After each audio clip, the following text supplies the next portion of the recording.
इसका बाप सारा ये पहले पूछे ना, ये सिसिलियन माफिया है, ये अंडरवर्ल्ड का डॉन है। अस्सलाम वालेकुम नाज़रीन, जैसा मुंह वैसी चपेट। अफनानुल्लाह बदतमीजी और गालियां देने से बाज नहीं आया। जब उसने कप्तान के बारे में घटिया जबान इस्तेमाल की तो कप्तान के शेर ने उसको उसी जबान में जवाब दिया और खूब छतरौल कर दी। आइए पहले उनकी गुफ्तगू सुनते हैं और फिर इस पर बात करते हैं। करप्ट हुक्मरानों ने इस मुल्क को लूट लिया, इस वजह से आज महंगाई है, इस वजह से आज गैस नहीं है, इस वजह से आज पेट्रोल महंगा है, आपका रुपये डिवैल्यू हो रहा है। लेकिन इन चीजों का खत्म कहाँ होगा? और अगर किसी को हम कटहरे में नहीं ला सकते तो क्या इस तरह के इल्जाम लगाने चाहिए? हम करप्ट हुक्मरानों का जिक्र करते रहें, इसलिए आज हम फिर करप्ट हुक्मरानों को इस शो में बुला रहे हैं। सेनेटर अफनानुल्लाह साहब, सॉरी मैं आपको करप्ट कह रही हूं, लेकिन आप करप्ट हुक्मरानों की पार्टी का हिस्सा हैं। अगर आप कुछ नया डाल सकें तो प्लीज बताइएगा कि क्या आप समझते हैं कि वाकई आप लोगों ने तमाम जो रकम है वो लूट ली है, महंगाई आपकी वजह से हो रही है? अगर इन्होंने हुकूमत बनानी है तो जाहिर है इनको कोई ना कोई रेट्रिक चाहिए। ये तो नहीं कह सकते बड़े ईमानदार हैं, बड़े अच्छे हैं, लेकिन मुझे वोट दो। तो उसको सामने रखते हुए इन्होंने ये बिल्डअप किया। और जाहिर है आपको पता है कि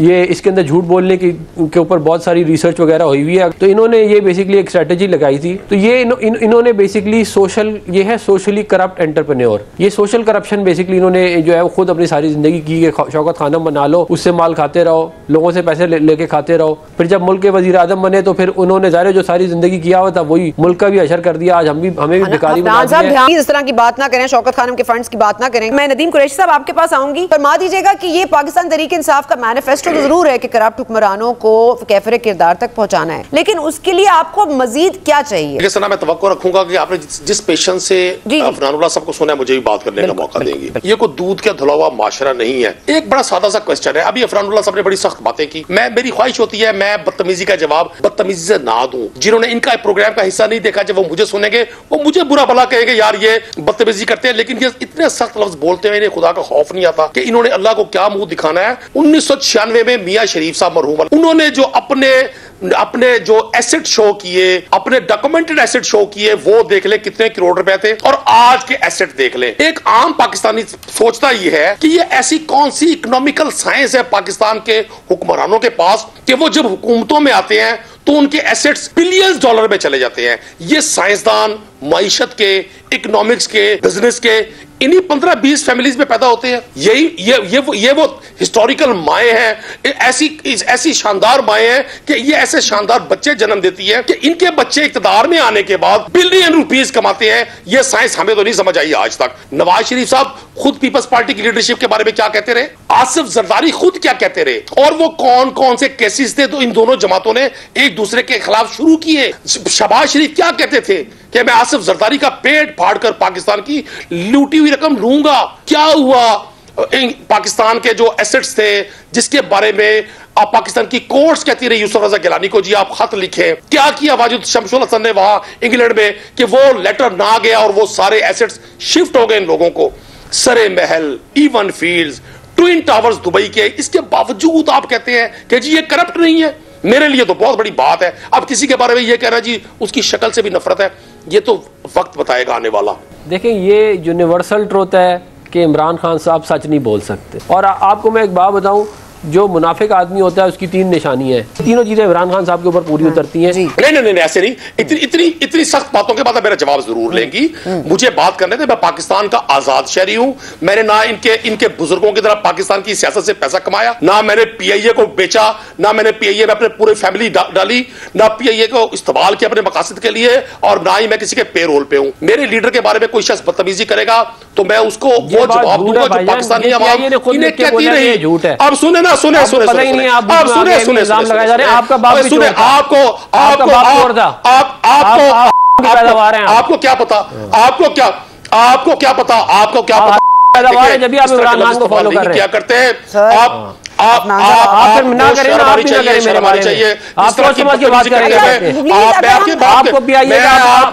खुद लिख के दिया कि कोई ऐसी बात है ना। आप लोग आपका लीडर भी झूठा है, आप भी झूठे। जी कुरैशी साहब, ओके, इस तरह की बात करने से पहले सोचना चाहिए, वरना फिर मैं और मेरे बड़ी सख्त बातें मैं और भी बातें कर सकता हूँ। देखिए, उनसे ये पूछ रहे हैं कि उनके पास एवन फील्ड में फ्लैट कहाँ से आया। आप ये तो बताएं ना, इमरान खान साहब के पास तो कुछ पैसे नहीं थे, वो आज अरबोपति हैं।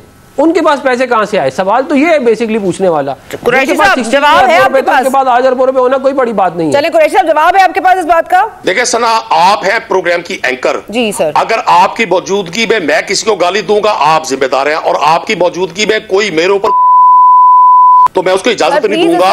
इससे पूछने पहले पूछे ना, इसका बाप सारा ये